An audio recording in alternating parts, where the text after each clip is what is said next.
Ceci est un livre audio autogénéré par Google. Introduction. Priez que les anciens aient la sagesse et qu'ils parlent avec une seule voix. Priez que le pays reste en paix et que le peuple se multiplie. Priez que le peuple et le troupeau prospèrent et qu'ils soient épargnés de la maladie. Prière des Kikuyu, Derioteerlen dire 1965. L'histoire de l'Afrique est une préoccupation récente dont la jeunesse peut être située après la Deuxième Guerre mondiale et les réels premiers développements au cours des années 1960. C'est toutefois dans les années 1980 qu'elle s'est véritablement affranchie, avec une réflexion épistémologique accrue, l'élaboration de méthodologies spécifiques et nouvelles et des orientations de recherche originales. L'histoire de l'Afrique apparaît donc comme une science jeune. Petite histoire de l'histoire de l'Afrique. Longtemps, l'Afrique fut prisonnière d'une vision négative la privant d'une réalité historique et de la possibilité de la construire. Une des principales raisons à cet état de choses vient de la grande rareté des documents écrits et d'archives. Entre-temps, la science historique a évolué en s'ouvrant à d'autres types de sources, l'histoire orale et la photographie en particulier. Ainsi, l'Afrique n'était considérée qu'en fonction de ses relations avec l'Occident et la période précoloniale fondait en une longue préhistoire chronologiquement non construite et aux structures répétitives.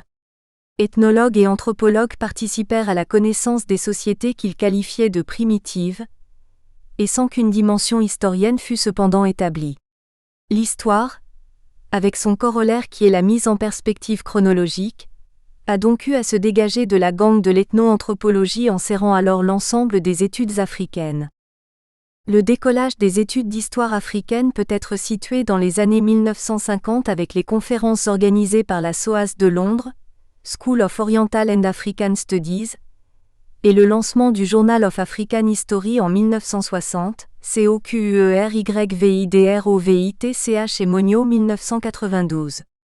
Depuis lors, les progrès de la recherche africaniste furent continus et les publications, ouvrages et périodiques se multiplièrent. Avec la fin du monde bipolaire après 1991, et surtout l'accélération de la mondialisation jusque dans les recoins les plus confidentiels du continent, la recherche africaniste et les études d'histoire n'ont eu de cesse de renouveler leurs sujets et d'introduire de nouvelles approches.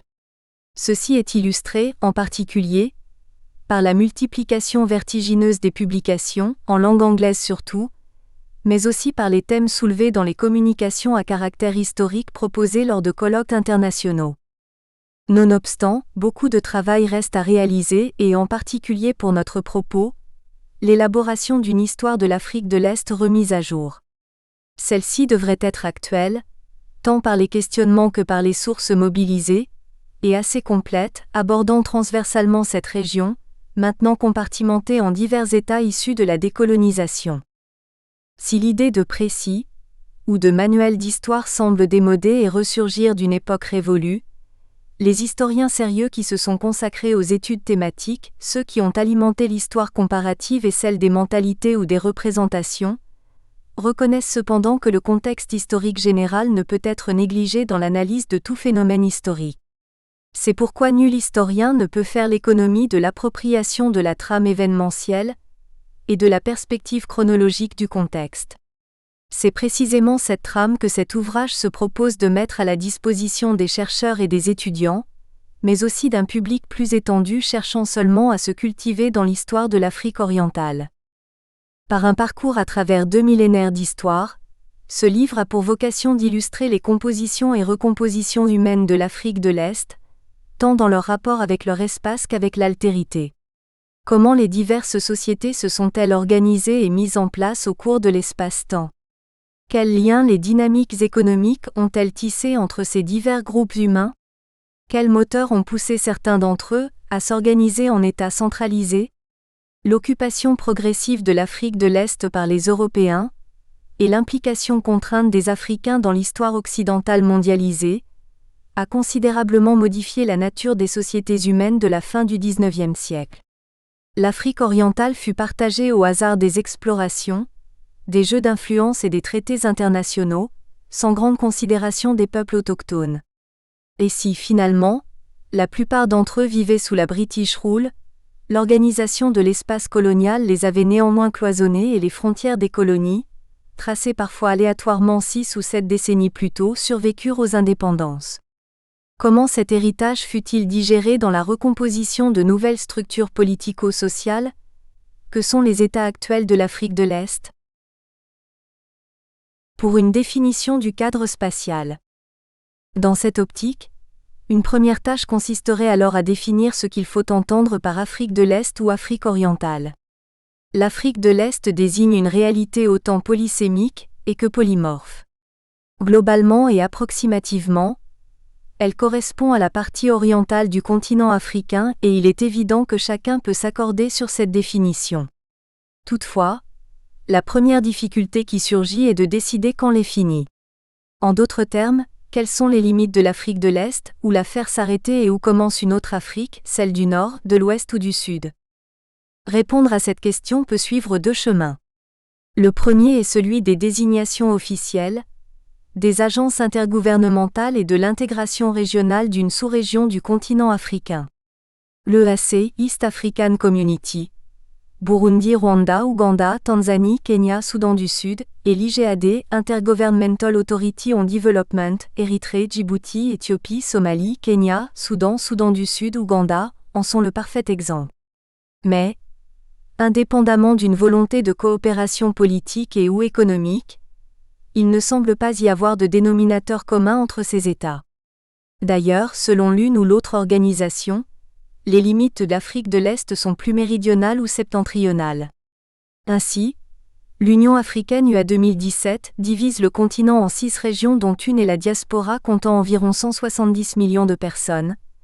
L'Afrique de l'Est se composant de 14 pays, Comores, Djibouti, Érythrée, Éthiopie, Kenya, Madagascar, Maurice, Rwanda, Seychelles, Somalie, Soudan du Sud, Soudan, Tanzanie et Ouganda. Notez que le Burundi se trouve en Afrique centrale. Une seconde approche consiste précisément à rechercher un ou des dénominateurs S communs aux espaces sociaux et politiques de la sous-région continentale ou, en d'autres termes, tenter de définir une région présentant une certaine homogénéité. Du point de vue de la géographie, l'Afrique de l'Est recouvre souvent l'ensemble des pays bordant la grande faillette africaine, Soudan du Sud, Érythrée, Éthiopie, Djibouti, Somalie, Kenya, Tanzanie, l'Ouganda, le Rwanda et le Burundi, parfois complétés d'un ou plusieurs de ces pays, Soudan, Malawi, Mozambique et les pays insulaires de l'océan Indien. D'autre part, le Rwanda et le Burundi sont parfois considérés dans l'Afrique centrale, laquelle peut être liée à l'Afrique occidentale. Le critère géographie offre donc un ensemble territorial pouvant être considérablement étendu, aux multiples faciès culturels, et loin de faire l'objet d'un consensus. Afin de restreindre l'espace à un ensemble cohérent, même si diversifié, nous avons opté pour le critère linguistique en retenant l'espace des pays dans lesquels le Kiswahili est la langue officielle, Tanzanie, Kenya et rez-de-chaussée, ou véhiculaire, Rwanda, Burundi et Ouganda, à l'exclusion des pays d'Afrique australe, Mozambique, Malawi et Zambie, et insulaires. C'est donc sur cet espace que portera notre observation historienne. Cet ensemble, Kenya, Tanzanie, Burundi, Rwanda, Ouganda et la bordure orientale de la rez-de-chaussée, a l'avantage de présenter une certaine homogénéité, tant par son centrage autour des 2 branches de la faille, occidentale et orientale, que par une mise en réseau de longue date où il apparaît que les zones les plus distantes finirent par être directement en contact, les siècles passant en supprimant les intermédiaires. Les économies qui se développèrent sur cet ensemble géographique rendirent les différentes zones interdépendantes par le dynamisme commercial des Swahili. Une construction historique. Il faut néanmoins conserver à l'esprit que les idées désignées par Afrique de l'Est ou Afrique centrale, à l'instar des continents, sont des inventions. Lefebvre 1974, Grattalou 2009.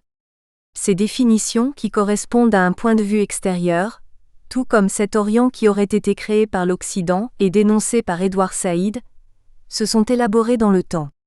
Plus précisément, c'est peu avant la moitié du XIXe siècle qu'apparaît la division du continent africain dénommée selon les points cardinaux, à l'origine des macro-régions actuelles.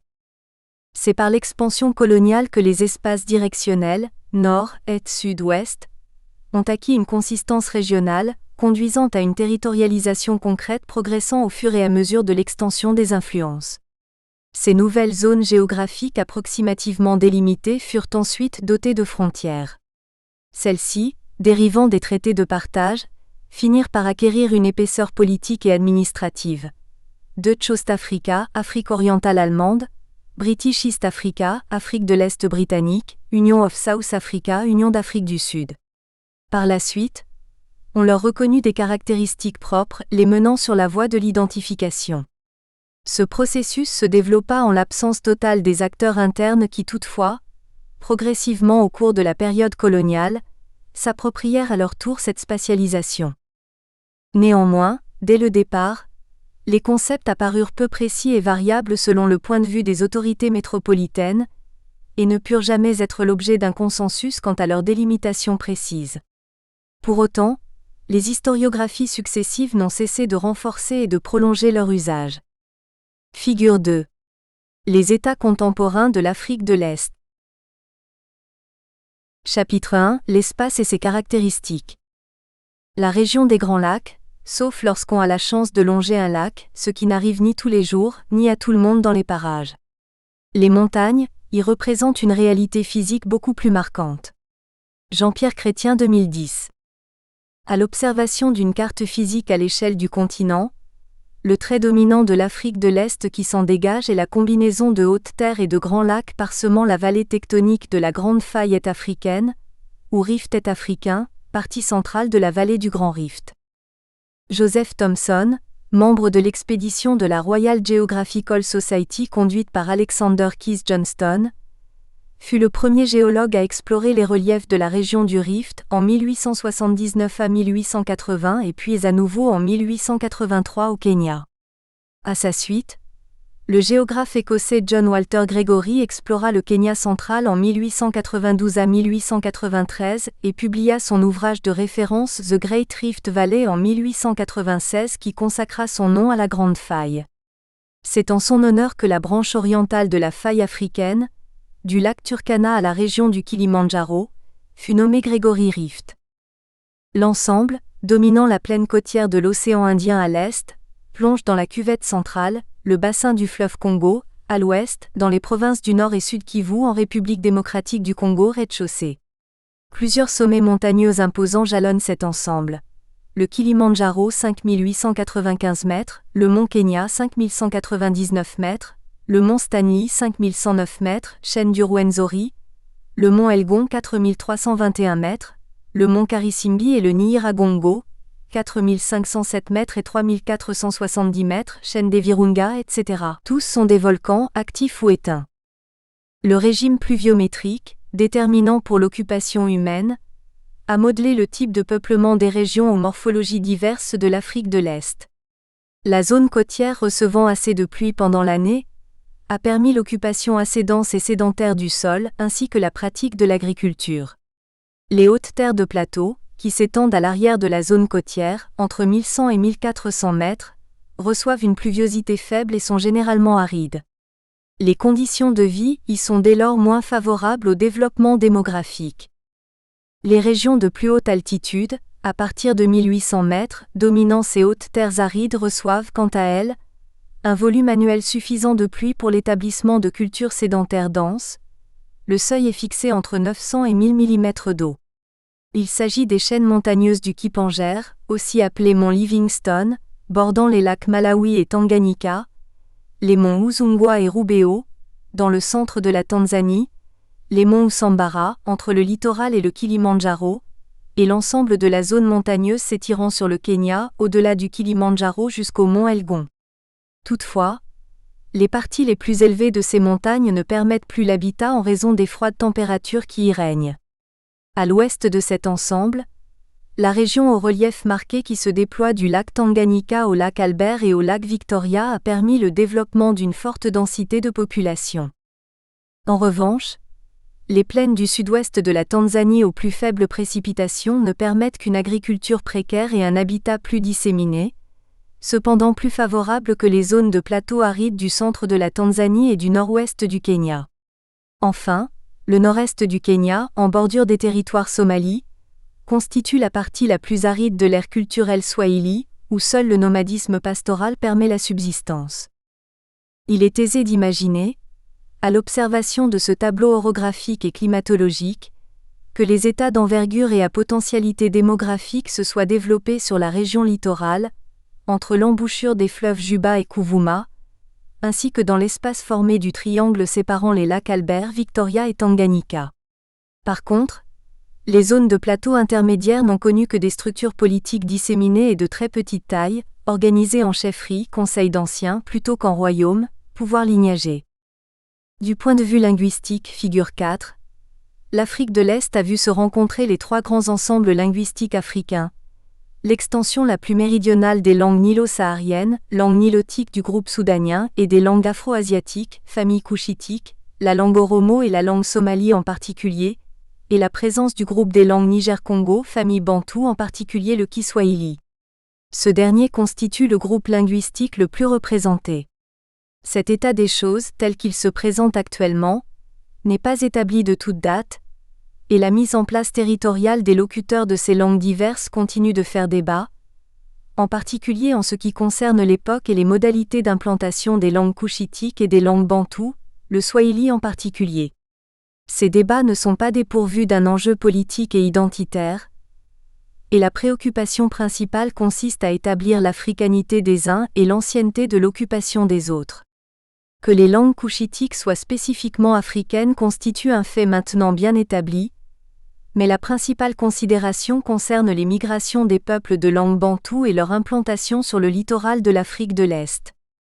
Les peuples de langue nilotique, Chiluk, Dinka, Nuer, Luo, Kalenjin, Turkana, Samburu, Maasai, etc., et ceux de langue couchitique, Oromo Borana, Somali, etc., pratiquent une activité d'éleveurs et de pasteurs sur les terres arides qui s'étendent de la région du lac Turkana vers le lac Victoria à l'ouest et plus au sud, jusqu'aux hautes terres du nord de la Tanzanie centrale.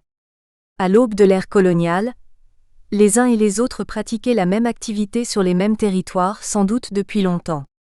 Il n'est pas insensé d'imaginer que leur ère pastorale s'étendait jadis plus au sud, et qu'ils furent progressivement repoussés dans les espaces les plus arides par les pressions des vagues migratoires des peuples de langue bantou, agriculteurs, peut-être dès avant le XVe siècle.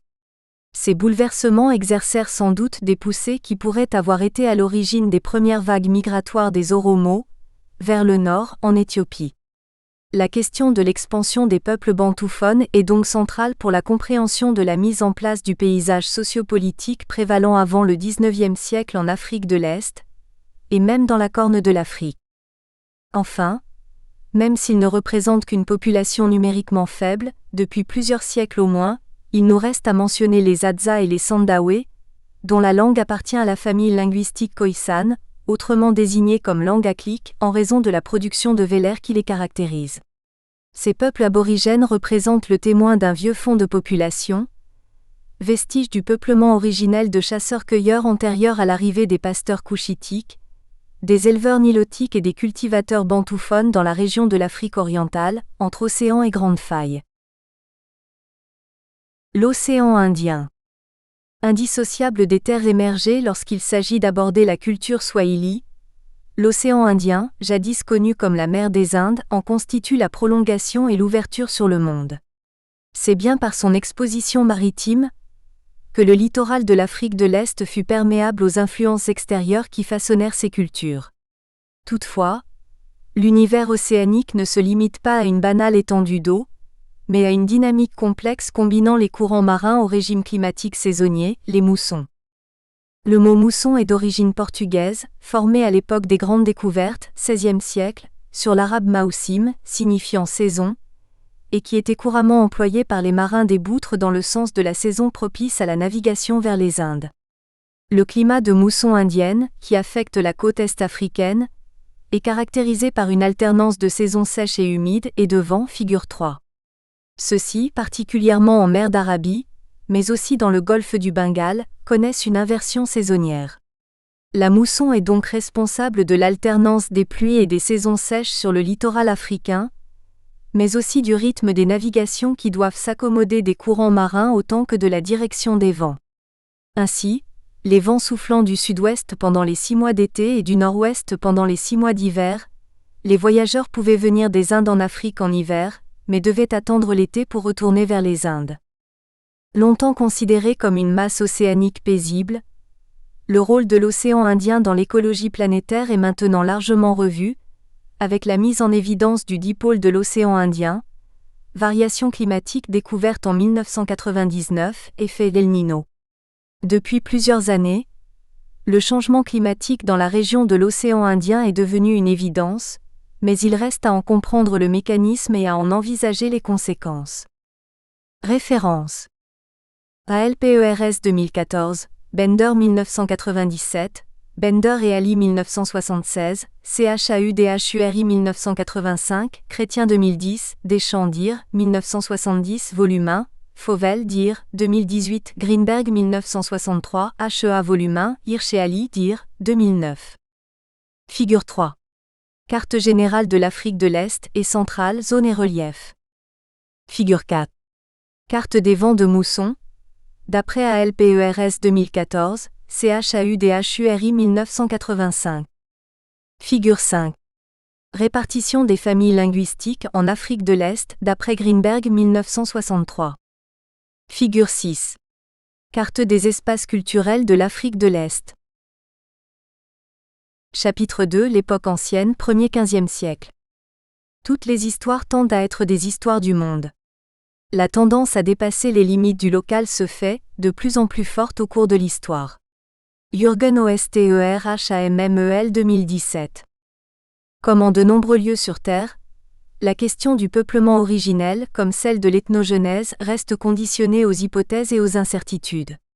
La science historique européenne, l'historiographie, a longtemps ignoré l'histoire ancienne de l'Afrique et de fait, au sens strictement technique, la rareté de documents écrits et d'archives, voire leur absence en certaines régions ou leur apparition tardive dans d'autres, ne facilite pas l'étude. C'est par le concours des autres disciplines des sciences humaines et sociales, l'archéologie, la linguistique, etc., que le voile peut progressivement être levé.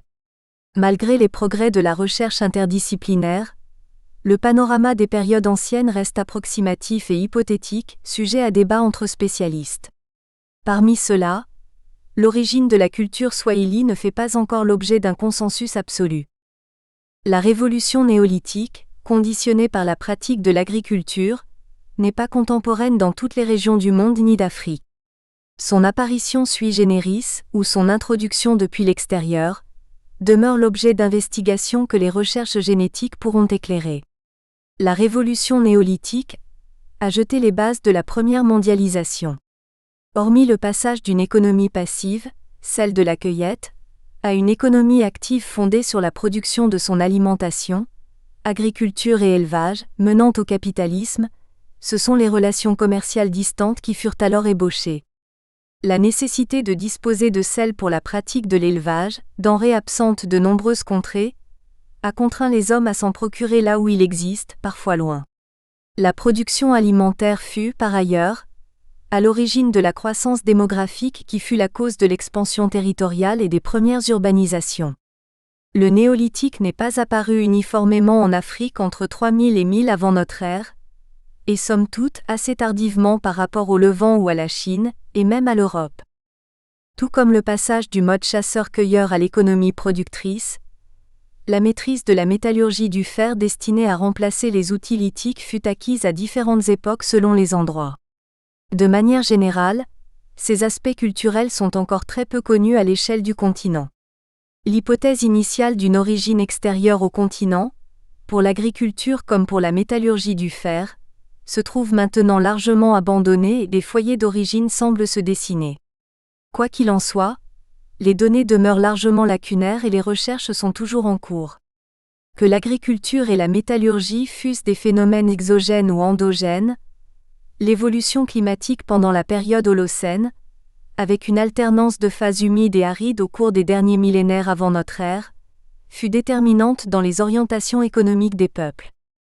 S'il est très malaisé de déterminer, en Afrique de l'Est, les époques et les causes de la sédentarisation néolithique, le facteur diffusionniste est en revanche souvent invoqué pour y être à l'origine de l'introduction de la métallurgie. La présence en Afrique de l'Est d'une ligne de partage entre peuples de langue nilotique et couchitique, Pasteur, et bantou agriculteur, permet de supposer que l'introduction de l'agriculture comme celle de l'usage du fer serait le fruit des migrations bantoues.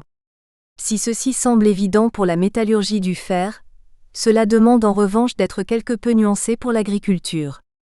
Vers 2000 avant notre ère, l'Afrique de l'Est entrait dans une nouvelle phase aride qui vit progressivement disparaître les forêts et descendre les niveaux des lacs, jusqu'à des niveaux proches de ceux observables actuellement. Les populations de chasseurs-cueilleurs-pêcheurs qui y vivaient, dont les Hadza et les Sandawe représentent des groupes survivants, furent progressivement contraintes de modifier leur mode de subsistance. La vallée du Rift et les hautes terres se couvrirent de pâturages qui permirent l'installation des grands pasteurs de langue couchitique venant de la Corne de l'Afrique. C'est par ailleurs la période qui correspondrait à l'introduction des bovidés domestiqués dans la Corne de l'Afrique, sans doute en suivant la voie du Nil. La chasse est aussi attestée à la même époque, soit en complément d'activité soit étant le fait de groupes humains plus pauvres. Si elle n'est pas improbable, au vu de l'abondance de poteries et de la présence de meules, l'agriculture n'a cependant laissé aucune trace directe à cette époque. L'économie de subsistance basée sur les ressources lacustres s'est toutefois maintenue à l'est, dans la région du lac Victoria et du bassin supérieur du Nil, dessinant un fort contraste culturel avec le domaine des pasteurs de bovidés à l'est. L'ensemble de ces peuples, à l'aube du premier millénaire avant notre ère, façonnaient des outils lithiques, obsidienne, quartz, silex, etc. Encadré 1. L'âge du fer en Afrique. Le passage de l'âge de la pierre à l'âge du fer constitue un indicateur culturel de premier plan, car au-delà du progrès technologique réalisé, c'est surtout une parfaite assimilation de la technique, autant que des sources d'approvisionnement en minerais. La technique est particulièrement importante, car elle est complexe et suppose une totale maîtrise du procédé de transformation du minerai. D'un point de vue cognitif, la métallurgie permet de produire des formes qui n'existent pas dans la nature, contrairement au silex qui n'était que dégrossi et aménagé. Le métal subit une transformation morphologique par la fusion. L'homme est désormais capable de créer, au lieu de transformer. Cette mutation de l'artisan en démiurge n'est pas étrangère au statut singulier des forgerons dans les sociétés traditionnelles, et à l'intégration de l'activité de la forge dans les mythologies. Quand la maîtrise du fer fut-elle introduite ou acquise en Afrique, et par quelle voie s'est-elle diffusée sur le continent, demeurent les sujets de débat. Le cuivre et l'alliage de cuivre et d'étain, le bronze, ont une origine tout aussi obscure que le fer en ce qui concerne leur métallurgie en Afrique. Les premières utilisations de métaux attestés, le martelage à froid d'or ou de cuivre natif, apparaissent en Égypte vers 4000 avant notre ère, tandis que la fonte du cuivre est attestée avant 3000. Le fer n'y apparaît qu'au 7e siècle. Ave notre ère. Si la Nubie suit l'Égypte de près, la Corne de l'Afrique ne semble pas placée dans l'influence technologique de la vallée du Nil, car les métaux n'y apparaissent timidement qu'au cours du premier millénaire. Le Maghreb demeure silencieux aux époques anciennes, qu'il y eût ou non métallurgie avant l'arrivée des Phéniciens au 8e siècle. Ave notre ère. Cependant, la Mauritanie connaissait la métallurgie du cuivre à la fin du 2e millénaire Ave notre ère, tout comme le nord du Niger. Un fourneau destiné à la sidérurgie actif pendant la première moitié du premier millénaire de notre ère a été découvert dans la région de Néma en Mauritanie. Le passage du chalcolithique, l'âge du cuivre, à l'âge du bronze puis à l'âge du fer suit, comme au Proche-Orient ou en Europe, une logique évolutionniste répandue. Cependant, le reste du continent a suivi un ordre inverse, alors que le fer y fut maîtrisé antérieurement et indépendamment de tout autre métal. 2 foyers de métallurgie du fer avaient été actifs avant le premier millénaire avant notre ère, ensuite au début du premier millénaire en Afrique centrale et dans la région des Grands Lacs, Rwanda, Burundi, Tanzanie. Très rapidement, dès la seconde moitié du premier millénaire, la diffusion de la métallurgie touche de larges zones du continent et atteint l'Afrique australe dans les premiers siècles de notre ère. Références. Alpern 2005, Oliver et Fagan 1975, ROBIONBRUNNER 2018, Vogel 2000. L'expansion des peuples de langue bantoue. À la suite des travaux du linguiste Malcolm Guthrie, Confère Infra, le professeur Roland Oliver de la SOAS fut le premier, en 1966, a proposé un modèle théorique faisant la synthèse des observations linguistiques et archéologiques autour de la question des Bantous, les BANTU, sous la forme de l'hypothèse des vagues migratoires continentales de Bantous. Si le fait de l'expansion territoriale de groupes bantouphones est indiscutable, les modalités demeurèrent longtemps l'objet d'hypothèses peu étayées et controversées, d'autant que le phénomène est de grande ampleur. Il couvre 3 millénaires et la moitié de la surface du continent africain. Très récemment, le phénomène migratoire bantouphone a été l'objet d'une vaste étude génomique, menée par le CNRS, qui a permis de préciser les périodes, les voies migratoires et les mutations génomiques par les métissages. À l'origine chasseurs-cueilleurs de la région du Grassland, entre Nigeria et Cameroun, des groupes bantouphones auraient acquis la maîtrise de techniques permettant leur évolution néolithique aux alentours de 3000 avant notre ère, se projetant ainsi dans une dynamique démographique croissante. Cet accroissement de la population combiné aux connaissances technologiques modernes leur a permis, ou imposé, de conquérir de nouveaux territoires pour finalement occuper une très large part de la moitié méridionale du continent africain, après plusieurs millénaires de vagues successives et alors que le continent perdait progressivement ses forêts à la suite de nouvelles modifications du régime climatique à partir de 2000 avant notre ère. Figure 7. Zone d'extension actuelle des langues bantoues. Jusque très récemment, il était estimé que le mouvement migratoire puisse être enclenché entre 2500 et 2000 avant notre ère, en traversant la forêt équatoriale au-delà du fleuve Congo, avant de se diviser en deux branches principales, l'une en direction de l'Afrique australe et l'autre en direction de l'Afrique orientale. Selon les données paléo-environnementales les plus récentes, la forêt équatoriale se serait largement fragmentée sous l'effet d'une crise climatique maintenant bien identifiée à partir de 2000 avant notre ère, facilitant ainsi les migrations au travers de grands pâturages, à une époque située entre 3000 et 2500 ans avant le présent, donc entre 1000 et 500 avant notre ère. Les Bantous agriculteurs auraient ainsi suivi l'extension des savanes herbeuses au détriment des forêts.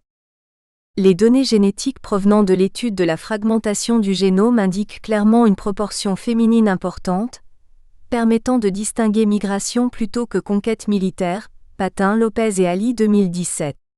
Il s'agit donc bien d'une expansion liée à la démographie, impliquant l'ensemble de la société plutôt qu'un groupe de guerriers, et fondée sur le rythme de l'alternance de cultures sur brûlis 3 à 5 ans et de jachères longues, de 15 à 20 ans.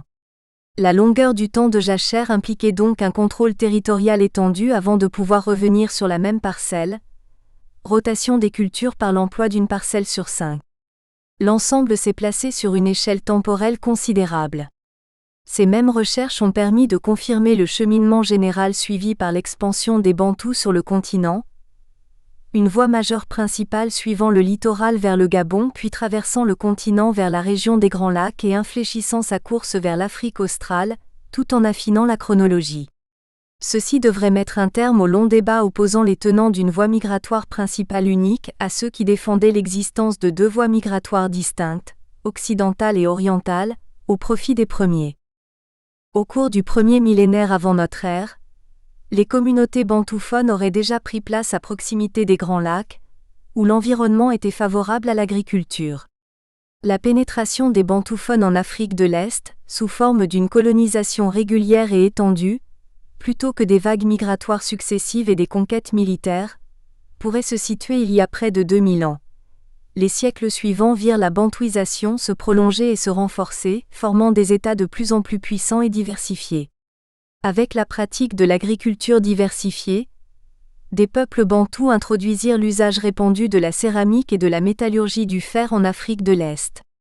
Au 8e siècle de notre ère, des communautés bantouphones s'étaient déjà installées sur le rivage de l'océan Indien, comme en attestent les emprunts de termes bantous par les premiers voyageurs arabes. Où et quand les Bantous ont-ils acquis cette expertise du travail du fer, demeure le sujet d'hypothèses et de débats. Néanmoins, cette maîtrise technologique fut déterminante dans leur progression à travers le continent, tant par l'ascendant qu'elle leur conférait sur les peuples autochtones qui ne disposaient que d'outillages lithiques, que par leur capacité accrue à défricher les espaces forestiers.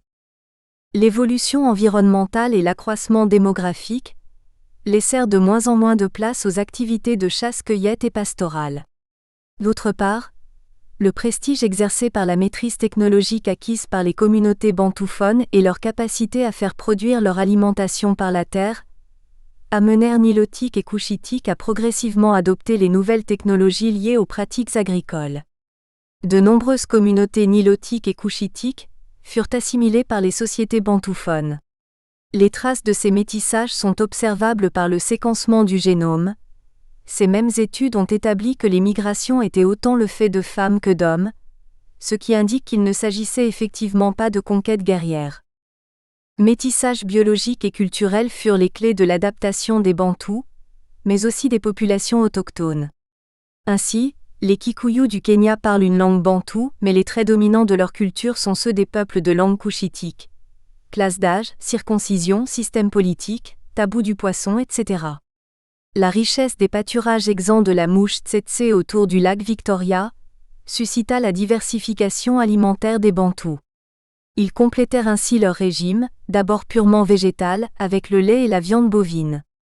Leur métissage avec les peuples indigènes d'Afrique de l'Est, des pasteurs, leur permit de continuer à consommer du lait à l'âge adulte par l'acquisition d'une variabilité associée au gène de la lactase. Patin, Lopez et Ali 2017. Une enzyme opérant à la décomposition du lactose dans les intestins. Le début de l'âge du fer en Afrique orientale, au 1er siècle de notre ère, correspond aussi à l'époque de la révolution néolithique et à l'introduction de la céramique. Ces grandes découvertes technologiques y apparaissent donc simultanément. Outre le développement d'un faciès culturel et technologique particulier, cette période est capitale, car elle voit la mise en place des populations qui s'y maintiendront plus ou moins au cours des 2 millénaires de notre ère. Encadré 2. Les Bantu. Le mot bantou, apparu en 1859 sous la plume du linguiste prussien Wilhelm Blick, 1827 à 1875, fait référence à un groupe de langues présentant des similitudes morphologiques et dans une moindre mesure, lexicales. Blick, qui a étudié les langues africaines de manière comparative, a mis en évidence une famille linguistique qu'il a identifiée comme celle des langues bantoues, laquelle est rattachée au sous-ensemble des langues Niger-Congo, selon la classification de Joseph Greenberg. C'est le linguiste britannique Malcolm Guthrie qui a ensuite organisé la classification interne de la famille des langues bantoues. Le groupe linguistique bantou rassemble plus de 400 langues, environ 350 millions de locuteurs, pratiquées dans une vingtaine de pays de l'Afrique subsaharienne. Le Swahili, le Kikuyu, le Kinyarwanda, le Lingala, le Kikongo et le Zoulou par exemple, appartiennent à ce groupe. Le terme bantou a ensuite connu une grande fortune dans la littérature coloniale, au point de désigner l'ensemble des Africains vivant au sud de la bande saharo-sahélienne et prenant de manière erronée le sens d'un ethnonyme. La confusion s'est trouvée renforcée par les usages officiels malheureux, comme le Centre international des civilisations bantoues, créé à Libreville en 1983. Toutefois, en aucun cas, le terme bantou ne peut désigner proprement des groupes culturels ou sociaux particuliers. Le mot bantou, ou bantouphone fait exclusivement référence à des locuteurs de langues variées et appartenant à un grand nombre de cultures et de sociétés, souvent fort distinctes les unes des autres. Ainsi, lorsqu'il est fait allusion aux migrations des Bantous, il ne faut pas considérer les pérégrinations d'un groupe social et culturel homogène et précis, mais une lente diffusion et expansion à travers le continent de techniques agricoles émanant d'une galaxie sociale et dont les acteurs ont en commun un ensemble de parlers qui partagent une morphologie linguistique avérée. Références. Blick 1858 à 1863, 1862 et 1869. Greenberg 1963. Guthrie 1967 à 1971. L'Afrique de l'Est connectée à l'Empire romain, 1er-6e siècle. Hérodote d'Halicarnasse, v 480-v 425, l'affirme, le contour du continent africain était alors déjà connu. La Libye, l'Afrique est, nous le savons, entièrement entourée par la mer, sauf du côté où elle touche à l'Asie. Il nous apprend ainsi que le roi Nécho d'Égypte envoya une expédition de vaisseaux phéniciens pour faire le tour du continent au départ de la mer Érythrée, mer Rouge. Ceux-ci revinrent 3 ans plus tard après avoir franchi les colonnes d'Héraclès-Gibraltar. Hérodote, Enquête 4, 42, La Pléiade, 1964, page 301. L'Afrique de l'Est a joui d'une grande accessibilité et d'une mise en connexion internationale notable dès l'époque ancienne, où se sont conjugués les courants venus de l'intérieur à ceux arrivés par voie maritime. Néanmoins, et malgré cette forte interpénétration, les données historiques demeurent rares et nécessitent le recours à d'autres disciplines ici aussi pour être complétées et interprétées. Strabon 58 avant notre ère, 21 AD et Pline l'Ancien 23 à 79 ont tous deux décrit le commerce et la navigation en mer Rouge et sur l'océan Indien. Ainsi, Pline précise que la principale source d'écailles de tortue se trouvait être un archipel qui peut être identifié aux îles Comores. Toutefois, la source ancienne la plus importante relative à la mer Rouge et à la côte africaine de l'océan Indien est un récit anonyme, en grec, du 1er siècle de notre ère, le périple de la mer Érythrée, Periplou-tei Erythra-Thalas. Ce texte, qui nous est connu par un manuscrit byzantin conservé à la bibliothèque de l'université d'Heidelberg, le CPG 398, 40V-54V, Casson 1989, HUNTINGFORD 1980, fait état d'un commerce florissant entre l'Empire romain depuis l'Égypte et le rivage africain de l'océan Indien. Les Romains appelaient l'Afrique orientale Azania, terme que l'on trouve déjà chez Pline et qui pourrait dériver de Zanji, utilisé de manière déformée chez Ptolémée et Cosmas. Zanji est le nom employé par les voyageurs arabes ultérieurs pour désigner l'Afrique de l'Est. Le pays des Zanji, Bilad al-Zedenji en arabe ou Zanzibar en persan, à l'origine du Zanzibar, le littoral de l'Afrique de l'Est sur les cartes anciennes et dont découle le nom de l'île de Zanzibar. Les informations du périple consacré à Lasagna sont nombreuses. Il en ressort que l'ensemble n'était probablement pas unifié politiquement, et que les villes-marchés maritimes vendaient les ressources de leur hinterland. Parmi les mentions de lieux, les îles Miraléennes ont été identifiées avec l'archipel de Lamu, Menoutias avec Pemba qui fournissait l'écaille de tortue. Plus au sud, Rapta qui n'a pas été identifié de façon certaine apparaît comme une métropole. Le royaume du Himyar, dans le sud de la péninsule arabique, exerçait sa suzeraineté, du moins son monopole commercial sur ses cités littorales. Des Himérites s'y installaient et s'y mariaient, ce qui place la première arabisation du littoral africain plusieurs siècles l'avènement de l'islam et les conquêtes arabes. La géographie de Claude Ptolémée, rédigée vers 156 de notre ère, fait état d'une connaissance de l'Afrique orientale accrue et qui serait le fruit du témoignage de Marinus de Tyr, un géographe romain de Phénicie vers 100 AD. En 547 à 549, Cosmas Indicopleustes, moine et commerçant grec chrétien d'Égypte, rédige la topographie chrétienne, ouvrage à caractère autant géographique que théologique, dans lequel il mêle description des régions de l'Inde, au sens antique du terme, donc englobant l'Éthiopie et les terres au-delà, et ajouts fantaisistes comme la licorne parmi la liste de la flore et de la faune de la côte de l'Afrique orientale.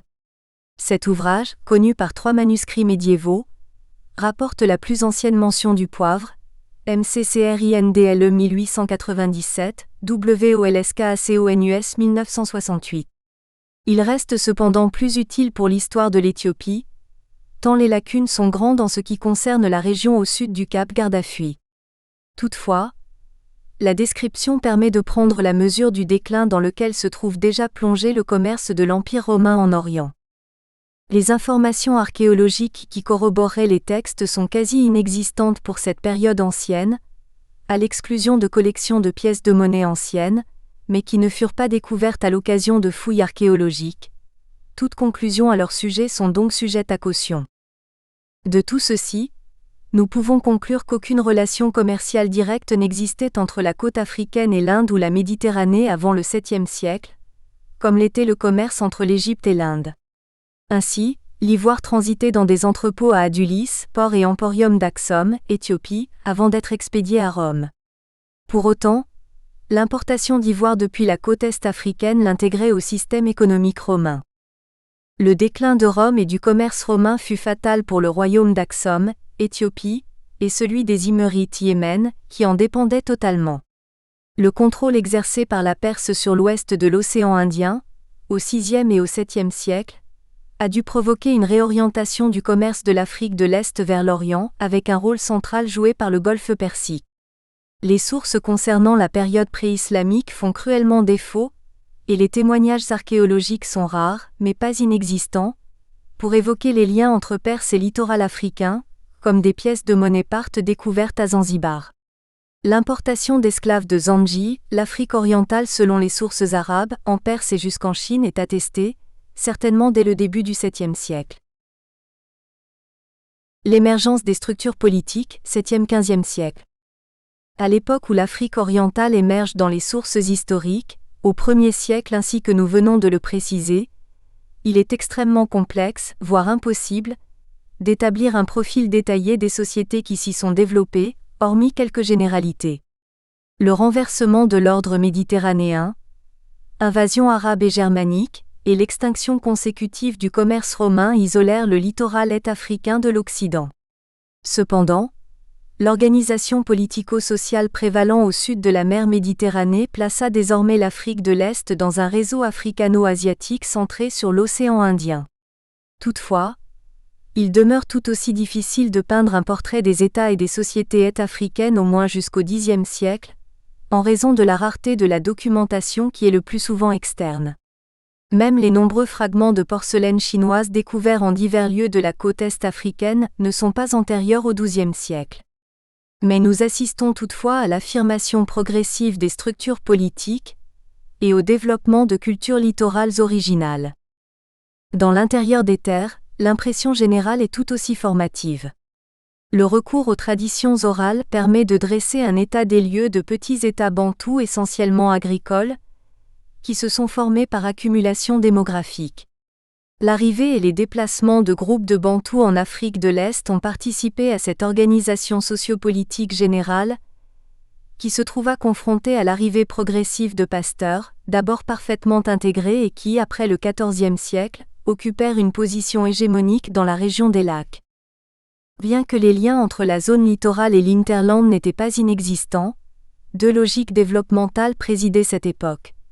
D'une part l'émergence d'États fonciers dans la région des Grands Lacs, basés sur l'agriculture et plus tard confrontés au monde pastoral, et d'autre part, la naissance des cités-États commerçantes sur le rivage de l'océan Indien, dont on perçoit clairement la montée en puissance par l'extension géographique dès le 8e siècle et par l'affirmation culturelle après le 11e siècle.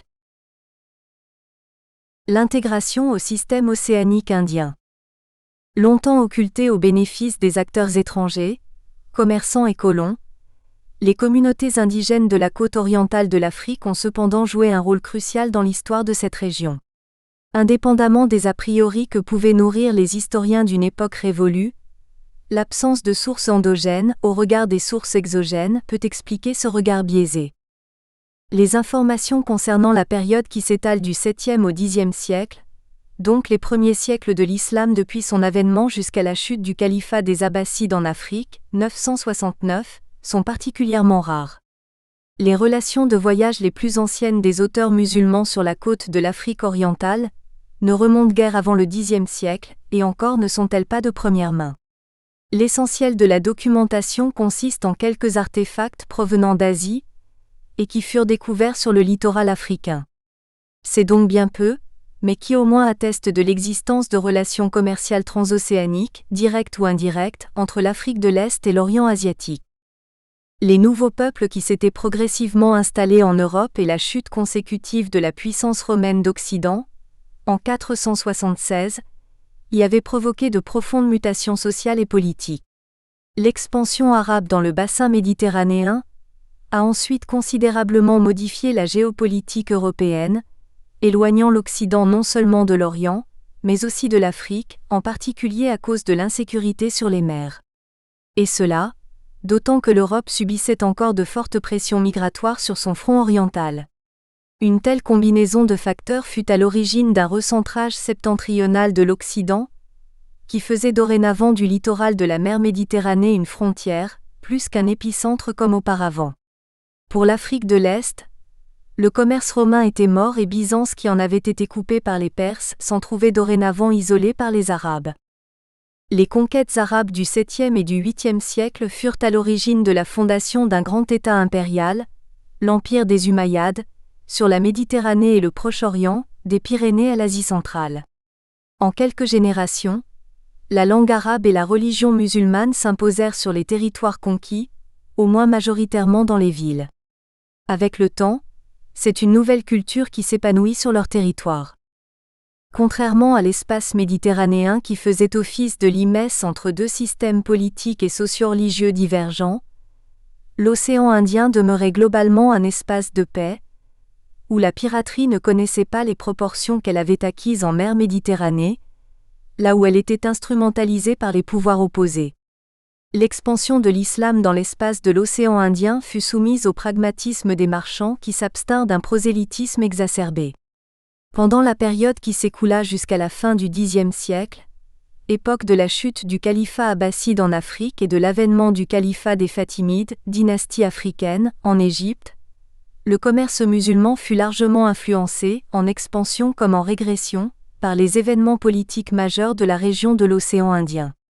La révolte des esclaves Zengi dans le sud de l'Irak actuel, 869 à 883, comme la rébellion de Wang Chao contre les empereurs Tang de Chine qui fut l'occasion du massacre d'un nombre important de commerçants musulmans à Canton dans les années 870, ralentit considérablement le dynamisme marchand des Arabes. Néanmoins, ils restèrent présents sur le littoral d'Afrique orientale et conservèrent une hégémonie marchande dans l'espace océanique indien.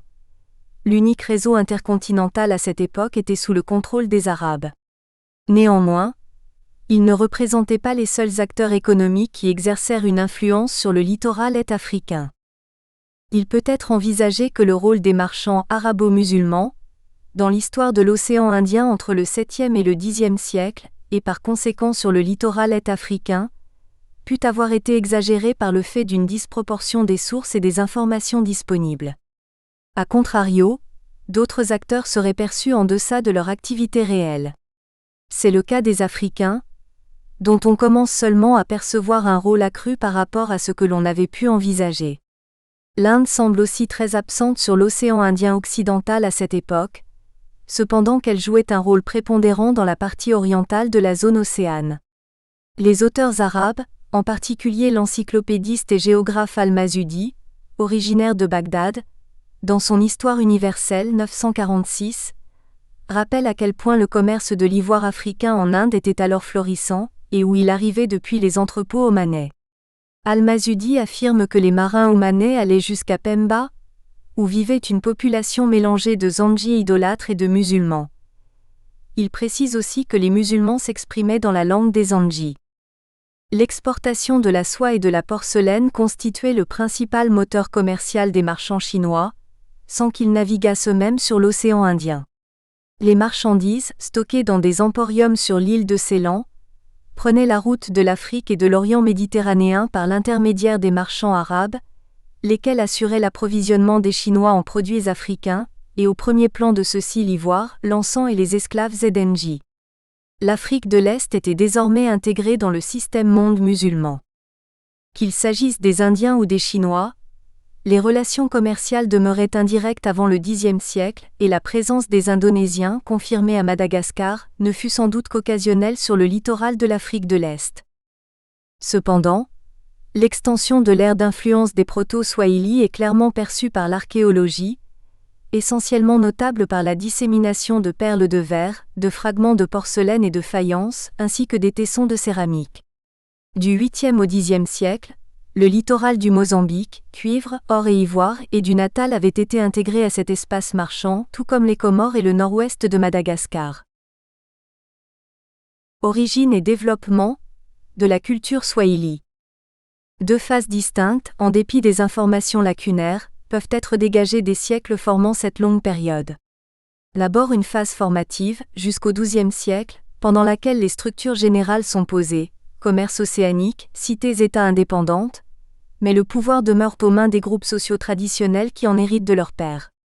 La seconde période, qui s'étend du XIIe-XIIIe au XVe siècle, voit l'éclosion et l'apogée de la culture swahili, caractérisée par l'islamisation de la classe des riches marchands qui confisquent le pouvoir au lignage traditionnel, tout en imprimant le tissu social de la nouvelle religion.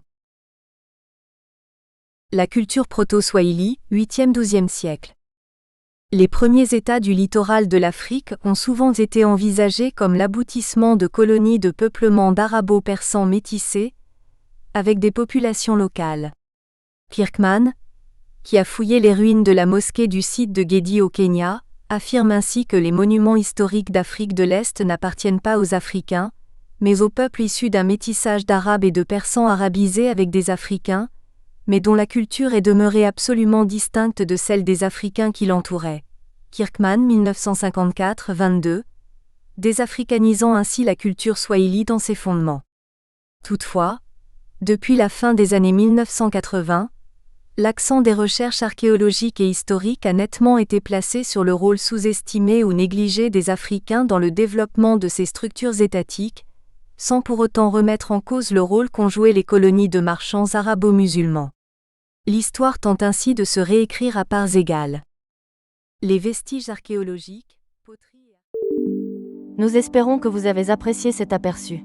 Pour continuer à écouter ce livre audio sur Google Play Livres, utilisez le lien dans la description de la vidéo.